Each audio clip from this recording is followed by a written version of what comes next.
Oke, oke. Oke. Halo semuanya, jadi perkenalkan kami dari channel Obrolan Surgawi dengan aku Filipus dan Dengan aku Felicia.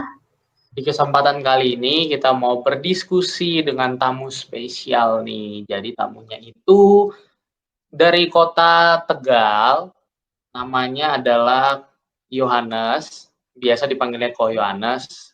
Boleh deh dipersilakan. Tapi sebelum itu, sebelum kita mulai diskusi ini, alangkah lebih baiknya kita doa dulu. Mungkin bisa Felicia bantu doa. Oh ya. Yuk semuanya, sebelum kita mulai diskusi pada siang hari ini, kita berdoa dulu. Mari kita berdoa. Tuhan Yesus, terima kasih Tuhan atas penyertaan-Mu yang indah buat kami. Kami pada hari ini bisa berkumpul Tuhan. Dalam rangka kami akan berdiskusi dengan Ko Yohanes. Engkau berkati Tuhan setiap apa yang kami diskusikan, apa yang akan kami tanyakan, atau apa yang kami dapat dari diskusi ini, semoga dapat bermanfaat untuk kami Tuhan, dan terkhususnya untuk kemuliaan nama-Mu Tuhan. Terima kasih Tuhan, ampuni segala dosa dan kesalahan kami. Dalam nama Tuhan Yesus kami berdoa dan mengucap syukur. Haleluya. Amin. Amin. Oke, jadi biar cepat tanpa berbasa-basi, boleh langsung perkenalkan diri kok. Ko itu siapa, dari kota mana, di mana dan lainnya. Baik. Ya, selamat siang semua. Perkenalkan, nama saya Yohanes. Saya lahir di kota Tegal. Papa saya asli orang Tegal. Kalau mama saya orang Muntilan. Tidak terlalu jauh dari Salatiga. Ya, setidaknya lebih dekat daripada kalau Tegal Muntilan. Ya.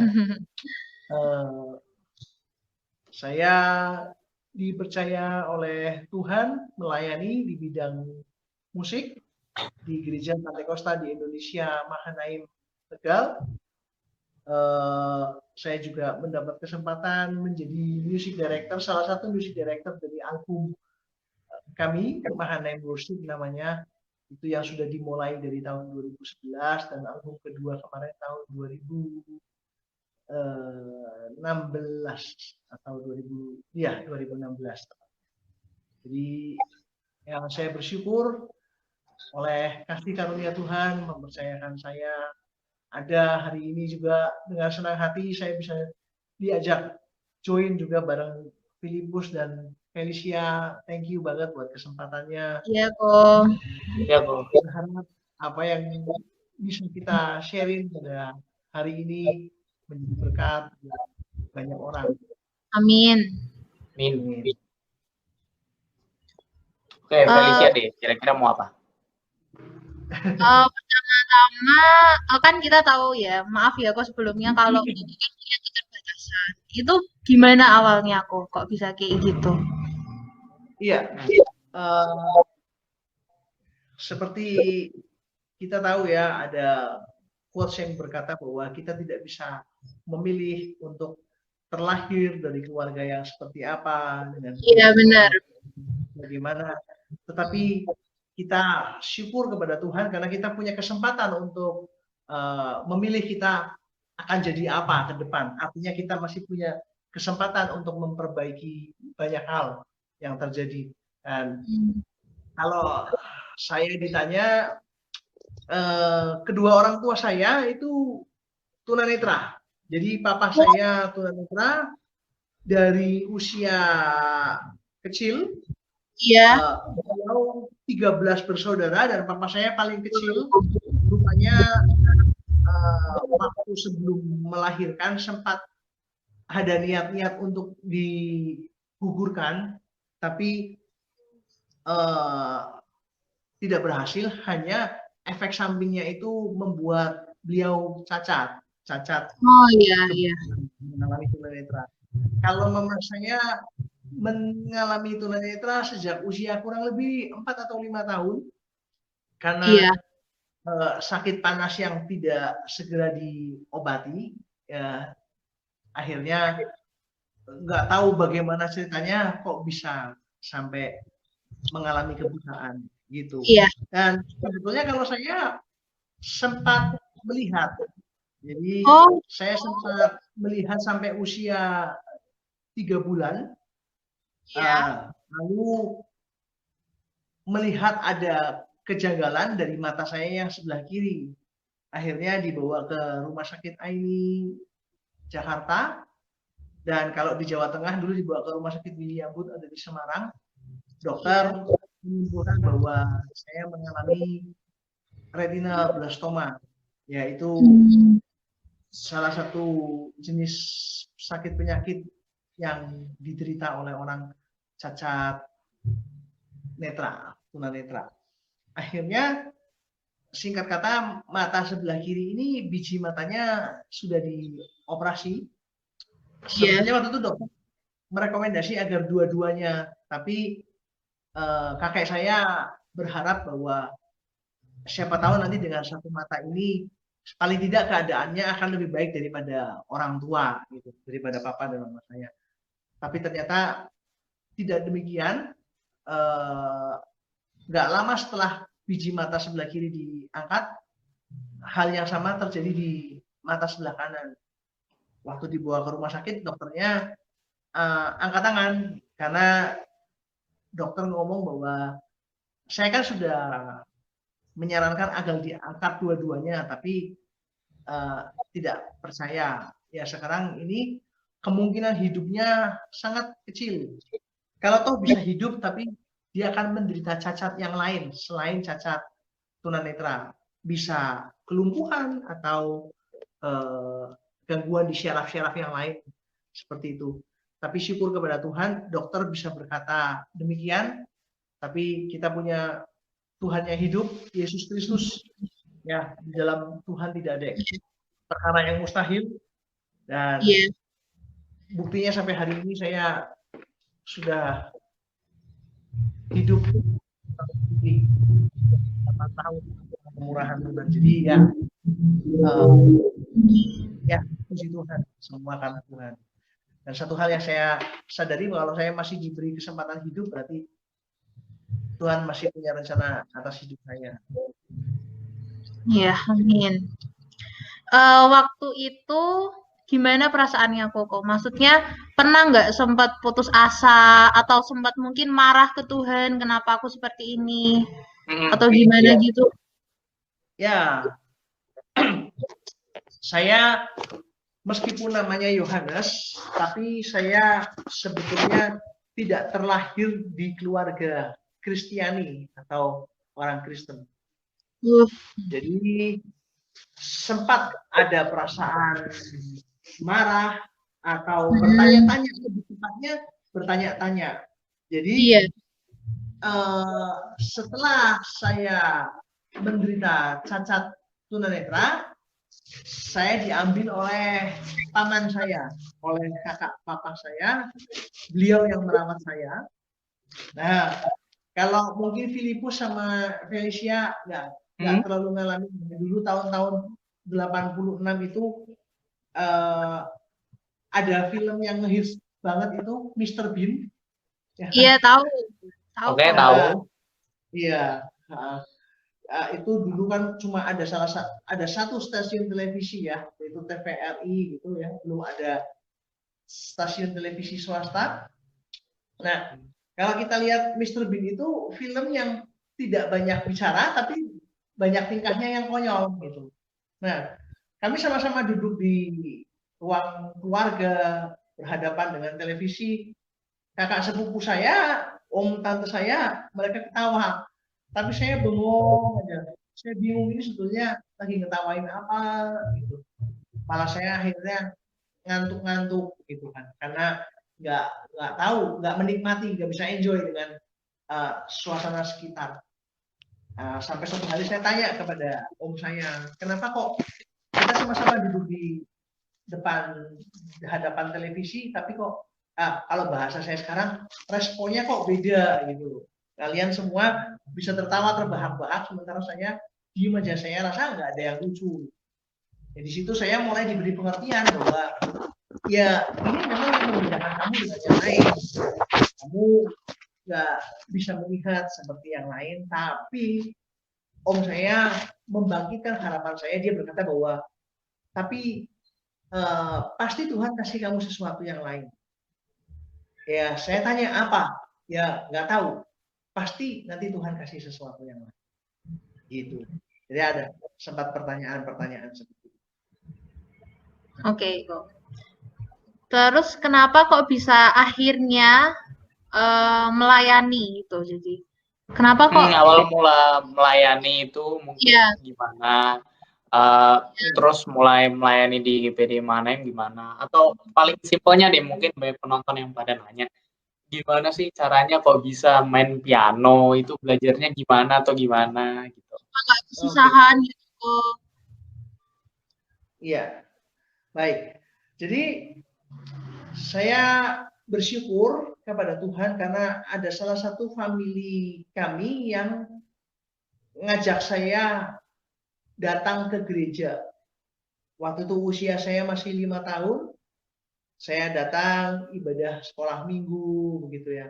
Masih culun lah, culun banget ya, usia 5 tahun kan nggak ngerti apa-apa. Ditambah saya punya kekurangan secara fisik juga. Nah, terus disitulah saya mulai tahu yang namanya gereja. Nah, saya dikenalkan sama seorang pengerja, dia bisa main keyboard. Akhirnya dia ngajarin saya main, dulu bukan keyboard ya, pakainya elektron gitu, organ yang ada kakinya, pedal. Itu pun karena beliau juga autodidak, jadi sebetulnya beliau ngajarnya itu salah. Tapi saya bersyukur karena hanya dia satu-satunya yang mau ngajarin saya. Jadi saya berulang kali coba les di sekolah musik yang ada di Kota Tegal maupun guru-guru les privat gitu ya, nggak ada yang mau. Nah, satu-satunya hamba Tuhan ini ya dia mau ngajarin saya dengan segala keterbatasan yang ada. Sampai satu hari pada saat usia 8 tahun lebih, saya coba ikut perlombaan musik gitu di Yamaha, sekolah musik Yamaha di Purnomo dulu di Semarang, di Jalan Padanaran.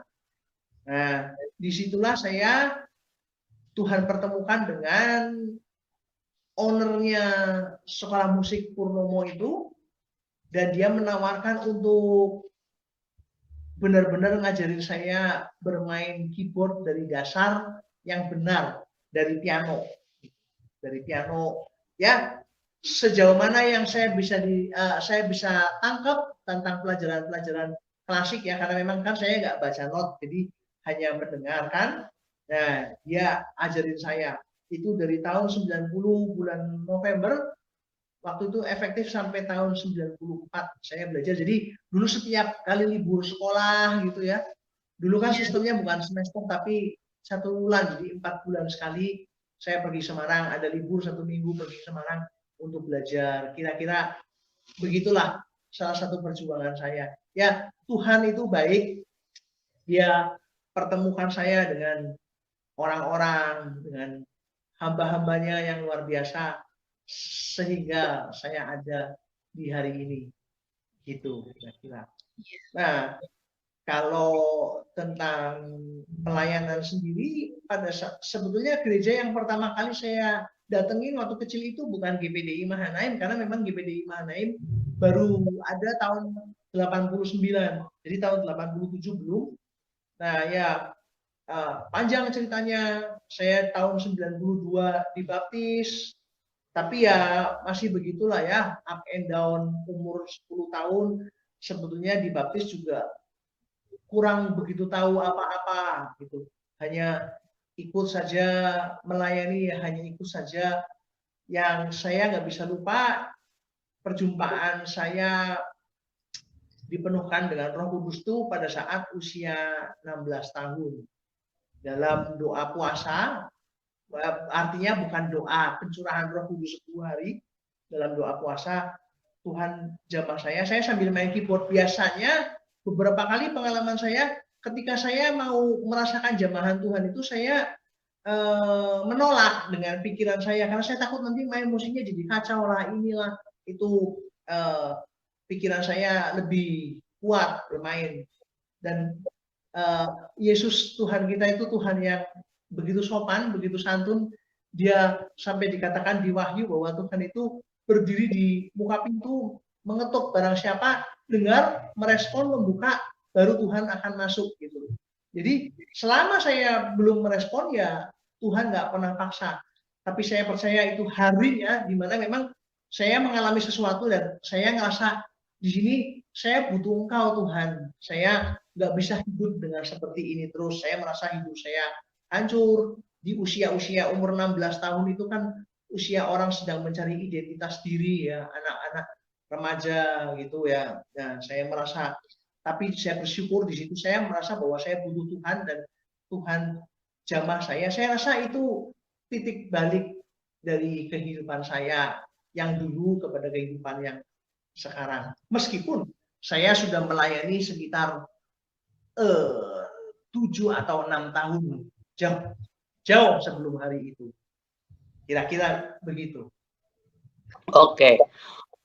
Pertanyaan berikutnya atau apa ya? Wah, berarti pengalamannya sudah cukup mahir nih main pianonya. Berarti kurang lebih bisa main piano udah berapa puluh tahun tuh? 10 tahun lebih. 20.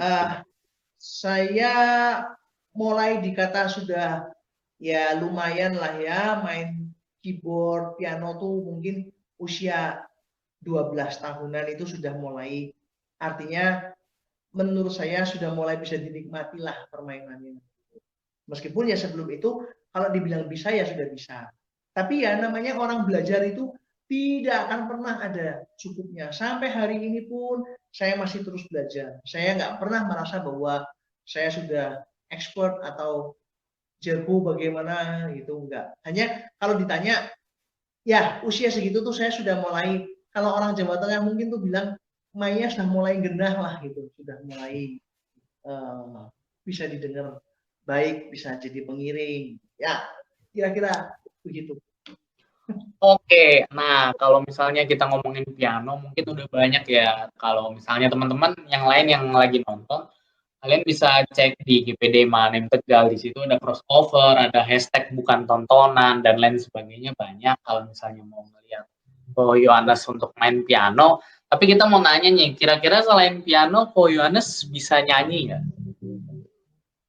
Ya kalau nyanyi satu rata-rata musisi itu sebetulnya harus bisa nyanyi. Apalagi kita anak Tuhan, sebetulnya nyanyi, menyembah Tuhan dengan mulut, dengan suara kita itu hal yang lazim kita lakukan. Saya punya aku mau nanya. Satu orang, family saya, beliau dulu nggak bisa nyanyi, fales gitu. Tapi begitu dia percaya Yesus, dia terima Tuhan Yesus, dia datang ke gereja, dia jadi bisa nyanyi. Tentu di sini nyanyi bukan jadi seorang worship leader atau singer ya dalam artian, tapi nyanyinya tuh jadi betul gitu. Serius, itu pengalaman dari salah satu keluarga saya yang saya nggak bisa lupain gitu. Jadi kalau sekedar bisa nyanyi ya, saya rasa semua orang percaya harusnya tahu lah bisa bernyanyi. Apalagi kalau bisa main musik. Oke, aku mau nanya satu lagu favoritnya Ko Yohanes apa? Boleh dinyanyiin satu bait aja. Apa lagu favorit yang paling, lagu worship ya, yang paling Ko Yohanes suka? Saya ya harapanku di dalam hanya Kau Yesus Tuhanku. Ku percaya, ku aman dalam-Mu. Wih, berbakat nih sepertinya nih. Boleh kali sekali-sekali jadi WL gantian, guys. Oke, jadi berarti main piano bisa, alat musik lain ada belajar kok? Yang saya sering main selain keyboard ya main bass itu. Sometimes saya main drum juga ya. Kami kota kecil, jadi pemain musik terkadang itu dikondisikan supaya bisa semua gitu. Ya, tapi ya saya percaya begini ya. Ngomongin tentang musik, saya yakin dan percaya bahwa memang Tuhan itu titipkan talenta itu sama saya. Tuhan titipkan kepercayaan talenta itu sama saya. Jadi sebelumnya saya minta maaf, sama sekali tidak bermaksud apa, tapi buat saya pegangin alat musik apa aja untuk belajar itu bukan hal yang terlalu sulit gitu. Dan saya percaya sekali lagi itu karena Tuhan memang menitipkan talenta itu, mempercayakan talenta itu sama saya. Jadi saya pernah belajar biola gitu. Kalau teman-teman yang main violin tahu, violin itu kan nggak ada fretnya ya. Jadi antara E dan G itu nggak ada batasannya. Kalau bass, gitar masih oke, ada batasannya, ada fretnya. Ini benar-benar fretless gitu. Tapi ketika saya les, ya itu bukan hal yang terlalu sulit bagaimana gitu. Dan sekali lagi saya katakan bahwa itu karena Tuhan sudah mempercayakan talenta untuk bermusik sama saya. Gitu. Kalau ngomong tentang musik. Oke. Boleh Felicia? Ini dikit curhat ya kok. Aku sebenarnya juga puji Tuhan dipercayai melayani keyboard di gereja juga. Tapi sejujurnya saya nggak suka kok main musik gitu loh. Nggak suka main keyboard, nggak suka suruh nyanyi gitu. Kira-kira gimana kok? Maksudnya saya harus gimana gitu? Atau ada nasihat dari mungkin pertanyaannya aku benerin ya. Mungkin jadi kan nggak semua orang suka musik. Tapi mungkin ada beberapa orang yang pengen melayani, tapi dia tuh mungkin dia nggak pengen musik gitu, dia nggak terlalu suka musik, tapi dia pengen untuk bisa. Tapi agak sulit, kan musik tuh kalau misalnya kita nggak terlalu suka, agak sulit untuk belajarnya. Ditambah lagi, ya kalau orang belajar pertama kali kan pasti textbook, nggak bisa feeling dan lain sebagainya. Itu kira-kira gimana supaya jadi lebih lancar? Secara umum, itu saya sering katakan bahwa ada dua hal yang menonjol. Yang pertama bakat dan minat ya, atau kecintaan seperti tadi ya, kita suka atau nggak suka gitu. Dan yang kedua itu potensi yang bisa digali. Nah, memang bedanya gini. Kalau kita punya bakat dan minat di bidang tersebut, kita nggak perlu terlalu kerja keras seperti yang tadi saya bilang bahwa untuk belajar satu instrumen saya nggak terlalu butuh kerja keras karena memang Tuhan sudah titipkan talenta itu sama saya. Tetapi buat rekan-rekan yang sebetulnya saya kayak males nih ngulik ini, saya kurang suka gitu. Kayak buat saya tuh mainnya fals, mainnya bener tuh kayaknya sama-sama aja gitu loh bedanya gitu ya, misalkan seperti itu. Kita tetap bisa mensiasatinya dengan cara kita terus belajar. Kita terus belajar. Pepatah kuno berkata bahwa orang bisa karena terbiasa. Gitu. Jadi hanya memang ini membutuhkan kerja keras yang lebih daripada orang yang sudah kelihatan wah ada bakatnya. Jadi kalau saya dulu gini, Felis sama Philip, usia 4 tahunan itu om saya melihat saya kalau dengerin musik, denger intro apa ya, saya tuh langsung tahu, oh ini lagu gitu, ini lagunya, lagu itu, lagu apapun lah itu, lagu barat, lagu Indonesia, termasuk lagu gereja gitu. Nah di situ om saya nangkep anak ini sepertinya Tuhan kasih dia talenta bermusik. Makanya waktu itu gada-gadanya duit keluarga kami ya dengan pertolongan Tuhan diada-adakan lah untuk beli organ or elektron. Itu pun ya ada mukjizat Tuhan, ada ceritanya sendiri gitu. Ya, kita berjalan dengan Tuhan itu kalau ngomongin mukjizat, pertolongan Tuhan, kasih Tuhan tuh nggak ada habisnya, bisa berhari-hari gitu. Itu ada kisahnya sendiri dan memang kelihatan saya ada bakat, ada kecintaan. Tapi bagi teman-teman yang mungkin ada dalam situasi ini, sebenarnya saya kurang seneng nih, tapi karena nggak ada yang main, jadi akhirnya mau nggak mau saya mesti pelayanan musik. Oke, ya saya ringkas sedemikian kira-kira pertanyaannya. Ya kita bisa kecintaan itu bisa kita bangun. Karena hidup ini banyak hal yang kita bisa lakukan karena kita berlatih. Kalau semua hanya nunggu bakat dan minat, kalau semua nunggu, oh passionnya saya di sini, oh panggilannya saya di sini, oke, tapi kita akan terlalu lama untuk kita mencari bakat minat kita akan habiskan waktu. Mungkin kita perlu tes banyak hal untuk kita bisa mengetahui di mana bakat kita, minat kita. Namun di luar semuanya itu kita bisa latih, kita bisa belajar, ya. Bisa semangati diri kita. Oke, jadi dari tadi kita ngebahas pelayanan, mungkin kita yang lebih santai nih. Kira-kira kesibukan Ko Yohanes itu selain yang berhubungan dengan pelayanan dan dengan musik itu apa? Hobi atau kesukaan atau aktivitas yang dilakukan? Kalau saya hobinya kuliner, makanya tidak bisa dipungkiri kan, nggak ada yang bilang saya kurus. Ya kan? Terus saya suka belajar, saya suka dengar informasi, apa itu firman Tuhan, apa itu apapun lah yang bisa saya serap, saya suka belajar, termasuk mendengarkan musik, lagu-lagu, dan saya juga dipercayakan untuk ngajar juga. Artinya saya punya murid untuk les keyboard. Jadi kalau kita ngajar, mau tidak mau, suka tidak suka, pasti kita juga harus suka yang namanya belajar. Itu udah harus.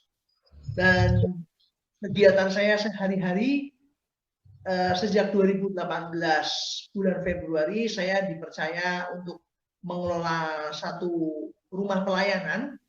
Ini sejenis rumah singgah seperti itulah ya, mungkin kalau orang-orang lebih akrab dengan kata rumah singgah atau demikianlah. Jadi kami tinggal dengan saudara-saudara, dengan rekan-rekan kami yang dilayani, dan istri saya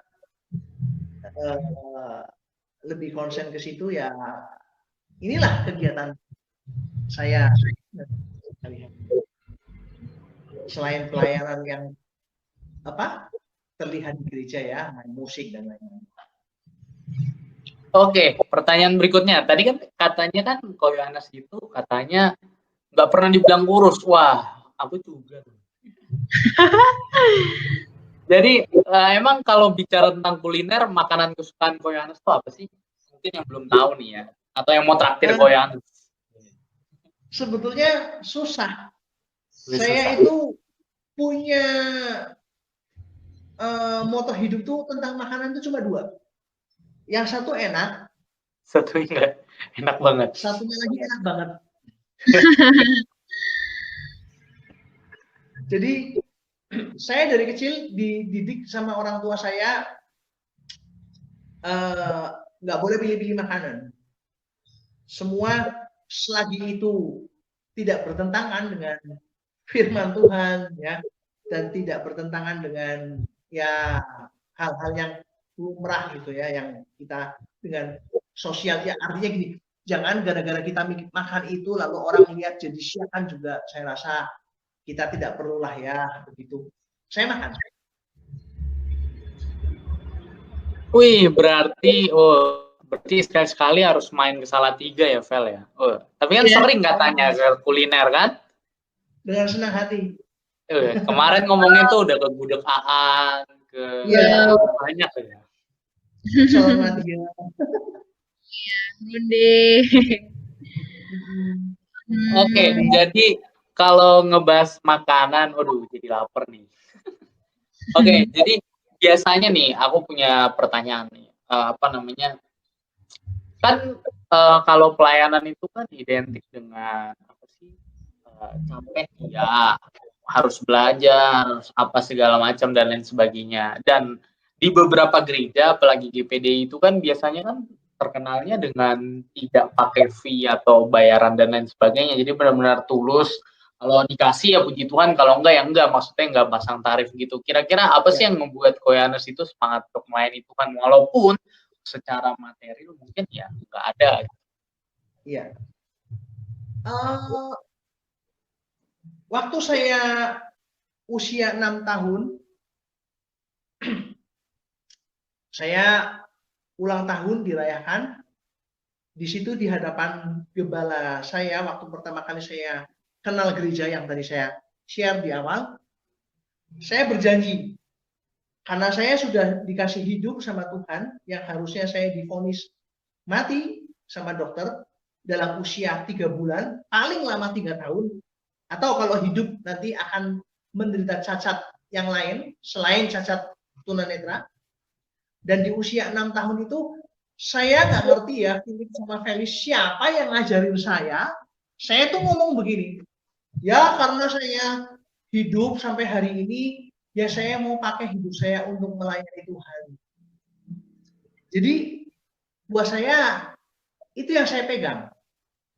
Jadi sekalipun saya pernah pelayanan naik motor kehujanan, jaraknya dari Tegal 8 kilo, pakai jas hujan, satu dibagi 2, teman saya gemuk, saya juga gemuk, ya sedikit nyoro gitu, tapi sampai celana saya basah gitu, karena apa istilahnya tampias gitu ya. Tapi saya tetap pegang komitmen saya. Saya nggak pernah lupa dengan apa yang saya lepaskan dari mulut saya. Saya nggak tahu siapa yang ngajarin saya. Ya saya percaya mungkin Roh Kudus yang nuntun saya. Sebab anak umur 6 tahun tahu apa gitu loh. Anak umur 6 tahun sekarang tahu browsing YouTube, iya. Tapi saya rasa untuk ngomong yang begitu itu, wow, saya sendiri bingung gitu loh. Kok bisa waktu itu saya ngomong gitu? Tapi saya ngomong begitu. Dan waktu itu direspon sama orang-orang di sekitarnya. Ya ini Tuhan dengar ya omongannya kamu. Gitu. Ya saya cuma angguk-angguk kepala sambil senyum-senyum. Tapi itu yang saya pegang.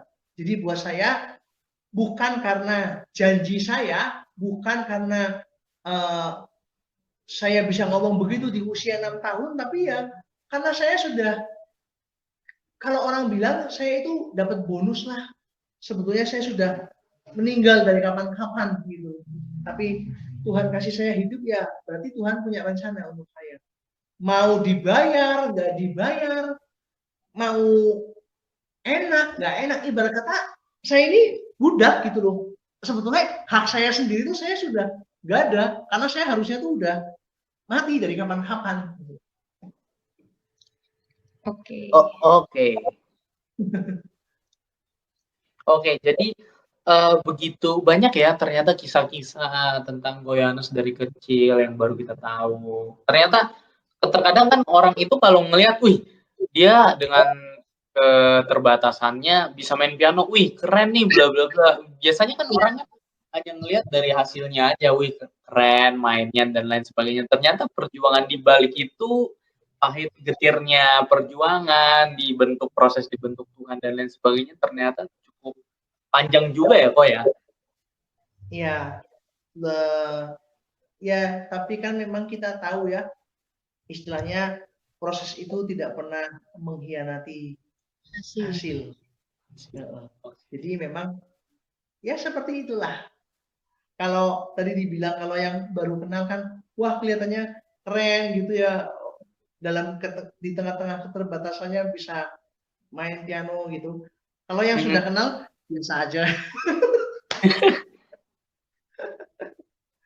Oh iya, aku kemarin nanya-nanya nih sama Gaby. Aku nanya sama ngeliat di YouTube-nya GPD Manaim itu, kalau Koyanus tuh panggilannya tuh Ko Jumbo. Siapa tuh yang panggil pertama kali itu? Yang panggil saya pertama kali Jumbo itu teman saya, pemain drum dulu.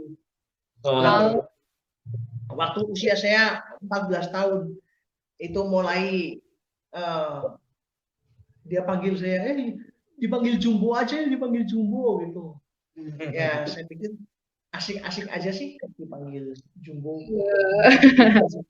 Nah, ada juga restoran namanya restoran Jumbo gitu. Jadi ya oke saja, tidak Oh, tidak ada masalah. Saya enjoy. Oke, kok tadi Feli sempat dengar tentang istri. Bisa nggak kok ceritain gimana kok Yohanes pertama kali ketemu Kak Hana atau cerita-cerita di balik itu ya kok? Nah, Cerita cintanya. jadi waktu tahun 2013 itu usia saya mau masuk 31 ya.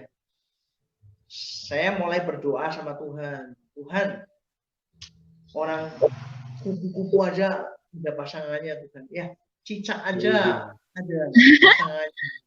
Kalau Raja Gombal bilang, truk aja ada gandengannya gitu kan ya. Nah, bertanya sama Tuhan, Tuhan, saya siapa ya?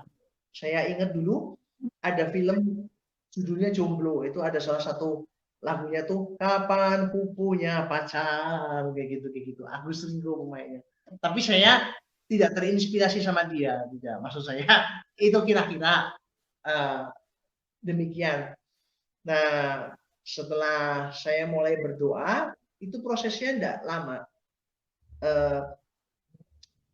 Saya dikenalkan oleh salah satu teman kami yang dulu satu angkatan dengan Kak Hana di Sekolah Alkitab Batu, angkatan 55. Terus dikasihlah nomor teleponnya, SMS-an segala macam. Akhirnya melalui proses yang cukup kompleks, tapi karena Tuhan yang bekerja, akhirnya Kak Hana datang ke Tegal. Dan kami coba bangun hubungan kira-kira 1 tahun lebih 2 bulan. Setelah itu kami menikah. Wow. Dalam hubungannya itu maksudnya lika-likunya gimana kok? Maksudnya pernah nggak mungkin mohon maaf sebelumnya kayak nggak diurusin orang tua atau mungkin banyak pertimbangan atau gimana gitu kok? Saya istilahnya mau pacaran nih sama Kak Iya. Hana, saya izin ke Ibu Gembala, ke Tante Ibet. Kami berdua menghadap beliau, Tante ini kami mau serius. Kalau Tuhan kehendaki, nanti kedepannya kami mau married ya. Kalau orang usia 31 tahun datang gitu ngomong serius kan lumrah ya, wajar. Kecuali kalau umur 15 tahun, Tante ini gua mau serius ya kan kayak aneh gitu ya. Nah, terus Ibu Gembala menyarankan agar sebaiknya dilamar dulu. Artinya kalau sudah tahap ini kan berarti orang tua sudah tahu ya, nggak backstreet dan juga jelas hubungannya lebih jelas.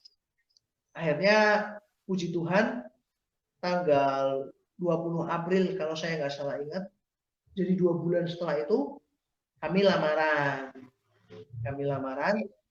Tapi prosesnya tidak berhenti sampai di situ. Justru setelah lamaran itu banyak sekali godaan dari mana sajalah, dari depan, belakang, samping, kanan, samping, kiri gitu ya. Sampai saya gini, kok setelah lamaran masalahnya jadi tambah banyak ya, perasaan waktu itu nggak kayak begini nih. Ini kalau di musik ini kayaknya aransemennya ada yang salah apa gimana ini. Jadi bahkan waktu akhir Januari 2014 itu kami hampir bubar gitu loh, karena ada sesuatu hal. Pernikahan sudah kami tunda, yang rencana awalnya Oktober jadi Maret tahun depannya, jadi mundur 5 bulan. Nah itu pun di akhir Januari hampir bubar.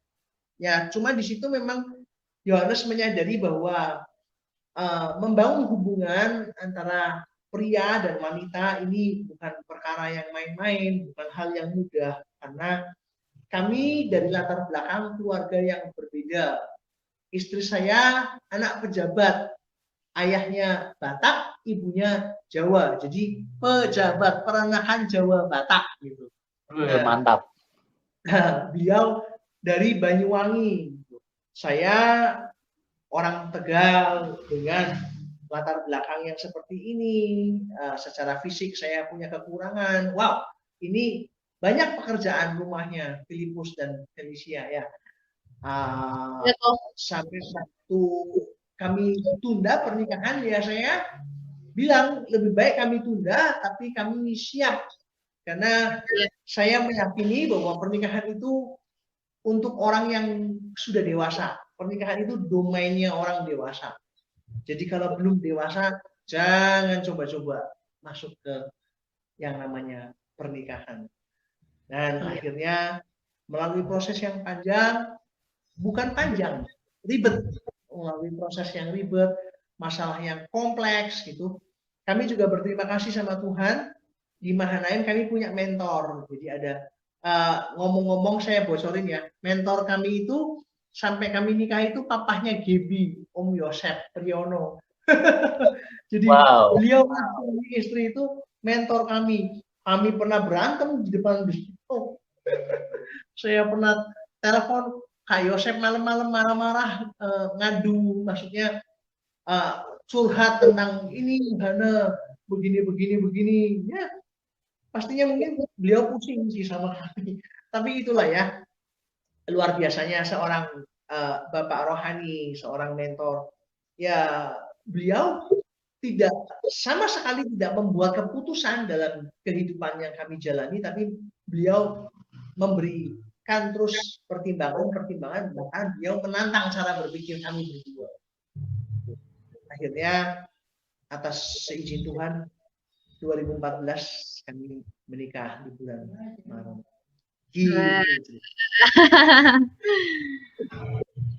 Oke.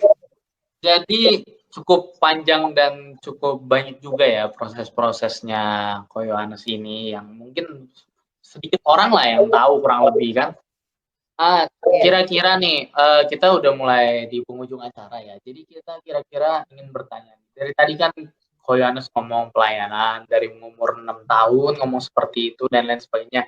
Kita pasti yakin dan percaya, penonton juga pasti yakin dan percaya bahwa ini semua tuh terjadi bukan karena kebetulan atau karena apa, tapi kan ini semua karena rencana Tuhan. Kira-kira menurut Ko Yohanes, apa sih pesan-pesan buat orang-orang di luar sana yang lagi nonton, yang nanti videonya setelah diupload akan menonton, terkhusus buat anak muda yang mungkin kadang males pelayanan, kayak misalnya ada yang lebih sukanya, malam minggu ya lebih enaknya jalan-jalan ke bioskop, kemana, sebelum COVID ya, jalan-jalan dan lain sebagainya. Kalau malam minggu di gereja, ibadah youth atau apa gitu ya, bosen. Terus ada juga yang mikir, mending daripada pelayanan, mending ngelakuin bisnis, dapat duit, gini-gini, pelayanan kan capek doang, nggak ada apa. Kira-kira menurut Ko Yohanes sendiri, apa pesan-pesan buat anak-anak muda di luar sana yang mungkin agak males pelayanan dan lainnya? Baik, ya buat saya kita mau bisnis, kita mau jalan-jalan itu boleh-boleh saja, ya. Tapi kita harus ingat sekarang 70-80 tahun kata firman Tuhan. Tapi itu tidak berguna untuk kehidupan kekal. Itu yang pertama. Yang kedua, ya kalau kita sadar bahwa kita sudah ditebus dengan darah Yesus yang begitu mahal, ini nggak main-main. Istilahnya Tuhan Yesus untuk menyelamatkan satu orang itu bukan gambling, bukan untung-untungan, bukan coba-coba. Ini benar-benar satu perjuangan yang luar biasa. Tidak ada orang yang seperti kasihnya seperti Yesus Tuhan kita. Kalau kita sadar akan itu semua, seharusnya pelayanan itu bukan beban. Pelayanan itu ya saatnya kita lah membalas kasihnya Tuhan yang begitu besar dalam kehidupan kita. Walaupun dengan apapun yang kita lakukan itu tidak akan pernah bisa membalas. Tapi Contoh saja begini ya, simpelnya. Kalau kita banyak dikasih sama orang, ya kita diberkati, kita banyak dikasih apapun lah, pasti sebagai manusia kita punya keinginan dong untuk memberi juga, sehingga ada istilah take and give gitu ya kan. Nggak mungkin kita nyaman dengan diberi terus begitu. Nah demikian juga sebetulnya mental kita, kalau kita bicara tentang pelayanan, seharusnya kita ingin dong memberi banyak sama Tuhan. Nggak kita berpuas dengan dikasih terus, dikasih nafas, dikasih kehidupan, diselamatkan, diampuni dosanya yang segede gunung, yang segede apa, diberi orang tua yang baik, diberi kesehatan. Ada banyak orang yang tidak bisa menikmati seperti apa yang kita nikmati hari ini toh. Ya, kalau kita sudah diberi itu semua, terlebih pengampunannya itu diberikan untuk saya dan teman-teman semua, secara manusia saja seharusnya kita tuh akan berpikir, aku mau kasih apa ya? Gitu. Nah, apa yang bisa kita kasih? Ya hidup kita ini. Roh, jiwa, tubuh kita persembahkan kepada Tuhan, menjadi persembahan yang berkenan Tuhan. Nah, talenta kita yang Tuhan percayakan kepada kita, yang kita kelola, itu hanya lebihan-lebihannya saja. Oke, setelah kita mempersembahkan tubuh, jiwa, roh kita kepada Tuhan, Tuhan, aku juga ingin mempersembahkan talentaku yang Kau beri sama aku. Aku mau mempersembahkan uangku Tuhan. Kalau kita diberkati secara finansial dengan pekerjaan yang baik, aku akan mempersembahkan kecerdasanku dalam IT. Misalkan hari-hari ini gereja sangat memerlukan orang-orang yang mahir di bidang multimedia ya, karena kita ada dalam musim seperti ini. Ya, kita persembahkan untuk Tuhan. Bukan hanya untuk sekedar apa, hanya untuk kita ingin memberi balik dong sama Tuhan. Apa masa kita ini punya mental yang menerima terus? Kalau kita sebagai anak Tuhan, mentalnya hanya penerima, ya, bukan seorang pemberi tapi penerima, apalagi kayak parasit ya, hanya menyedot, kita mengambil keuntungan dari apa yang bisa kita ambil, apa yang bisa Tuhan lakukan buat saya, apa yang gereja bisa lakukan untuk saya, apa yang komunitas saya dapat lakukan untuk saya ragu deh, ini anak Tuhan atau anak siapa? Sebab Bapak kita seorang pemberi. Harusnya kita punya DNA surgawi gitu. Kita punya karakter yang seperti Bapak miliki, harusnya. Jadi kalau ada anak Tuhan yang ngakunya Kristen, namanya Yohanes, panggilannya Jumbo misalkan, tapi hidupnya selalu menuntut apa yang orang bisa lakukan kepada saya, apa yang gereja bisa lakukan, apa yang si ini bisa, si itu bisa lakukan kepada saya. Sepertinya kita mesti cek diri kita, apakah kita benar-benar anak Yesus atau anak yang lain. Karena Bapak kita bukan yang seperti itu. Ya, seperti itu sih kira-kira. Oke, selanjutnya, ini mungkin berbagai diskusi aja setelah dengan kesaksian Ko Anas yang tadi kita udah panjang lebar omongin. Kalau tadi kita ngebahas tentang pelayanan, itu mungkin pesan-pesan buat anak-anak muda di luar sana atau para penonton yang mungkin agak males melayani. Kita tahu juga kalau kita udah di akhir zaman, jadi ya alangkah lebih baiknya untuk semakin setia lagi untuk melayani Tuhan. Terus kira-kira bagaimana sih kok caranya mencintai diri sendiri? Kan banyak orang nih, misalnya terlebih perempuan ya, sorry ya. Kalau biasanya kan kalau gendut dikit pasti kayak aduh aku gendut, atau enggak main musik aduh enggak takut salah atau apa bla bla bla. Sementara kalau anak sendiri aja dipanggil Jumbo aja malah jadi bercandaan. Kan banyak orang dipanggil gendut malah tersinggung. Itu gimana sih cara mencintai diri sendiri? Lebih dengan kekurangan kita tuh kita bisa memaksimalkan itu. Kita bisa maksimalin itu gimana caranya? Iya kok. Iya. Ya, yang pertama kita harus yakin bahwa Tuhan itu baik. Mau gendut, mau kurus, mau badannya bagus, ya, mau kulitnya hitam, putih, sawo matang, apapun lah itu, Tuhan itu baik. Tuhan nggak pernah salah menciptakan saya dan rekan-rekan semua. Yang pertama kita harus sadar bahwa Tuhan itu tetap baik. Yesus itu sangat baik, tetap baik. Dia tidak pernah salah terhadap dengan apa yang dia ciptakan. Yang kedua, mencintai diri sendiri ini dalam arti bukan mengasihani diri ya atau sayang diri. Itu adalah perintah Tuhan. Tuhan katakan hukum yang terutama adalah kasihilah Tuhan Allahmu dengan segenap hatimu, kekuatanmu dan sebagainya, dan kasihilah sesamamu seperti mengasihi dirimu sendiri. Pasti ini ya kalau kita percaya Yesus, manual book kita kan adalah Alkitab. Ya itu aja pedomannya. Kalau mau hidup dalam perlindungan Tuhan, saya nggak bilang aman ya, sebab ikut Yesus nggak selalu enak. Terkadang kita harus melewati lembah, kekelaman, jalan yang tergunung, yang terjal, jalan yang terjal gitu ya. Tapi kalau kita mau hidup dalam perlindungan Tuhan ya kita harus berjalan sesuai dengan manual book, berjalan sesuai dengan buku petunjuk, yaitu firman Tuhan. Saya rasa apapun yang Tuhan izinkan terjadi dalam hidup kita, selagi kita berjalan sesuai dengan manual book, kita tidak akan tersesat. Iya, amin. Oke, jadi setelah kita ngomong panjang lebar, kita udah di penghujung acara, dari kisah kecil Yohanes, dari bisa menikah, dengan lewat lika-liku perjuangannya, bahkan proses pembentukannya, itu semua karena kehendak Tuhan dan sisi Tuhan. Kira-kira kesimpulan dari Yohanes sendiri deh, meliputi semua pembahasan kita tadi, apa sih kesimpulan dari Yohanes atau kesaksian atau kata-kata apapun yang mungkin bisa di-share ke teman-teman yang menonton? Iya. Iya. Di dalam hidup ini tidak ada yang kebetulan. Yang ada hanyalah kebenaran di dalam Yesus Kristus, Tuhan dan Juru Selamat kita. Seringkali kita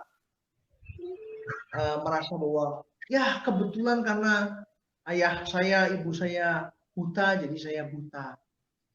Kebetulan saya ikut bertemu dengan si itu dan si ini, seperti tadi saya sempat cerita ke Semarang. Di Semarang saya dipertemukan dengan guru yang luar biasa ya, yang juga membawa saya sampai hari ini dalam bermusik.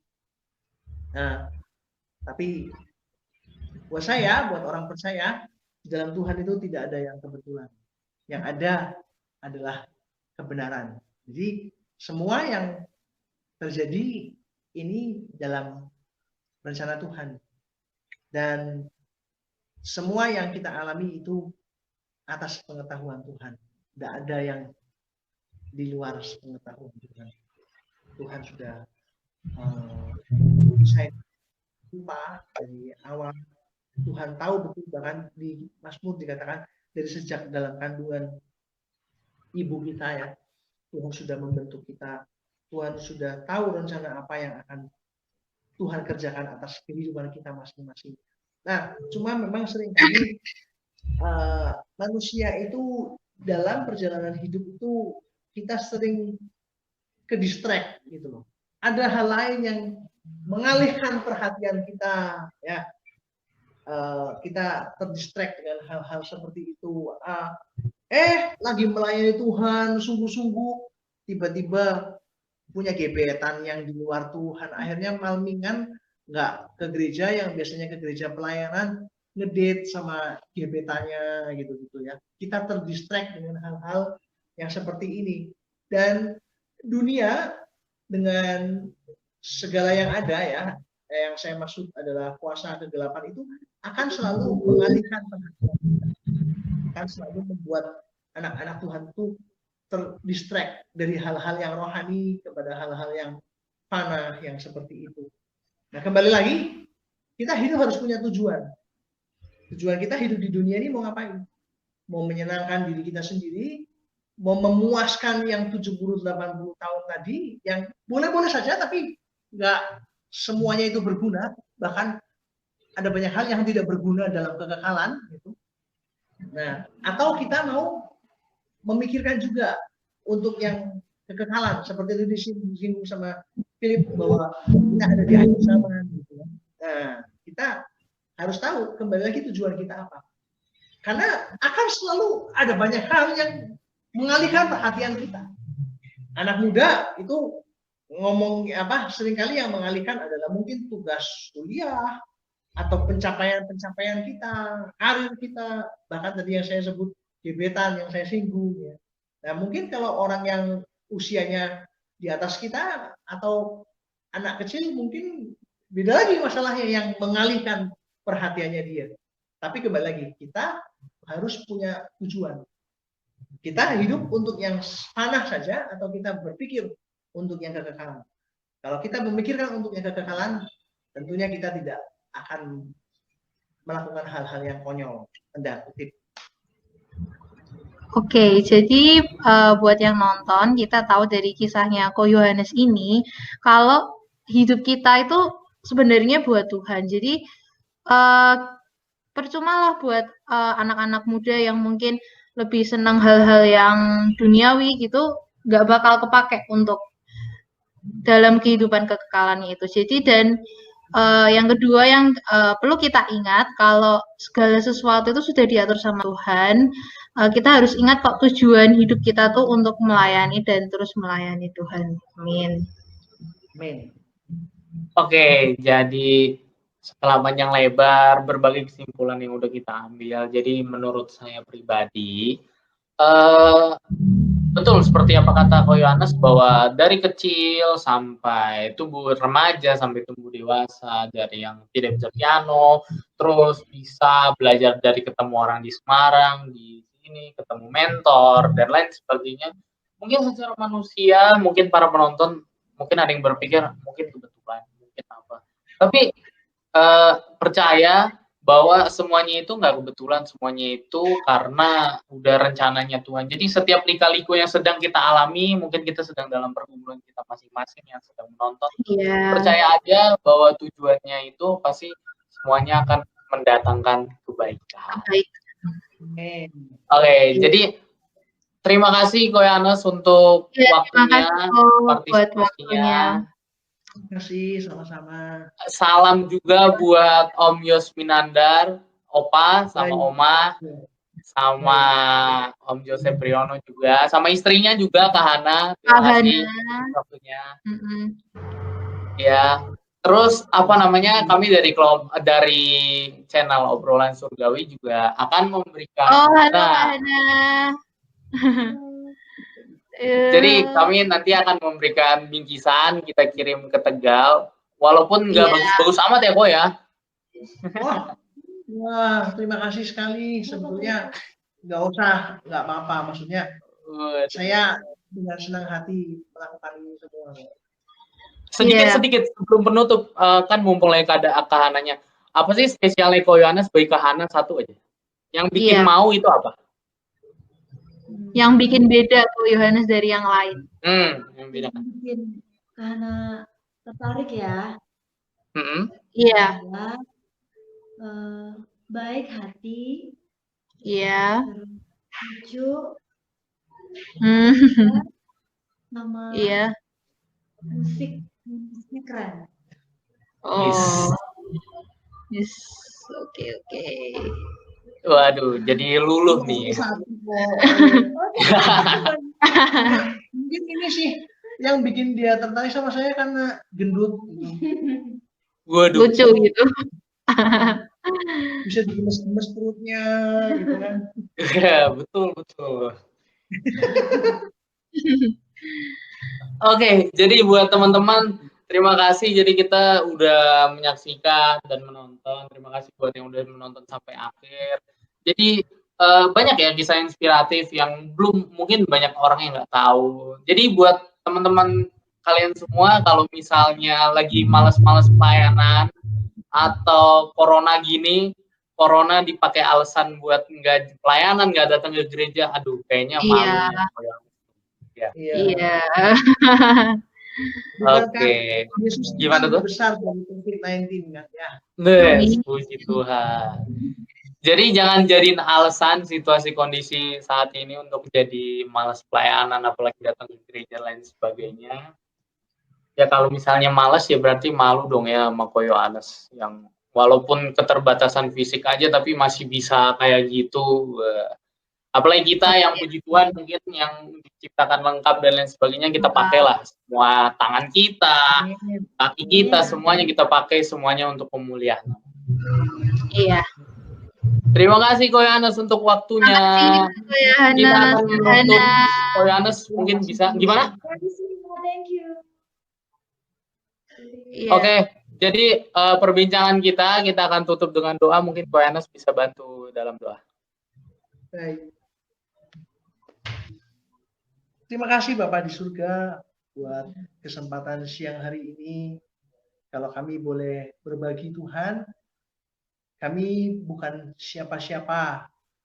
Aku ada hari ini karena Tuhan. Kalau bukan karena Tuhan, lain ceritanya. Itu sebabnya kalau aku hidup sampai hari ini pun aku mau pakai di dalam keterbatasanku, di dalam kelemahanku, aku mau dedikasikan hidupku untuk melayani Tuhan secara pribadi, melayani pekerjaan Tuhan.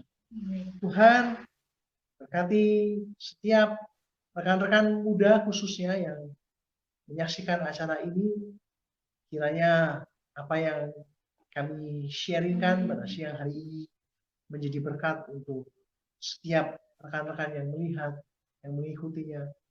Dan bukan hanya menginspirasi kami, tapi kami berdoa supaya ada perubahan dalam kehidupan kami, perubahan dalam cara berpikir kami, perubahan dalam sikap kami ketika menghadapi sesuatu yang terjadi dalam kehidupan kami, yang itu mungkin di luar keinginan kami, di luar kehendak kami.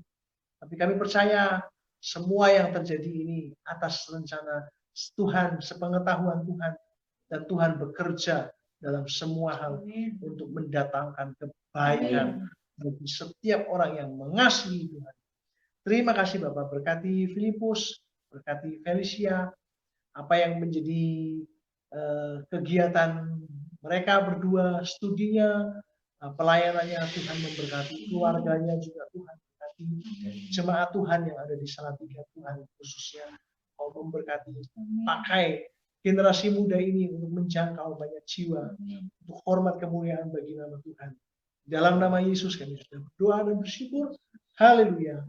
Amin. Amin. Amin. Amin. Terima kasih Ko Yohanes. Terima kasih Ko Yohanes, Kak Sampai Hana. jumpa. Ditunggu ke Ya. Salatiga. Salam hormat kami untuk Bapak Gembala di Oke. Salatiga. Ya. Iya. Terima kasih. Makasih. Oke, jadi gimana nih Felicia? Cukup menginspirasi ya? Iya. Menginspirasi sekali. Jadi gimana nih? Jadi buat teman-teman kalau misalnya males pelayanan atau apa, kayaknya malu lah ya sama Ko Yohanes. Iya. Iya benar Gimana? banget. Harusnya jadiin Sedih banget. pembelajaran. Aduh. Iya.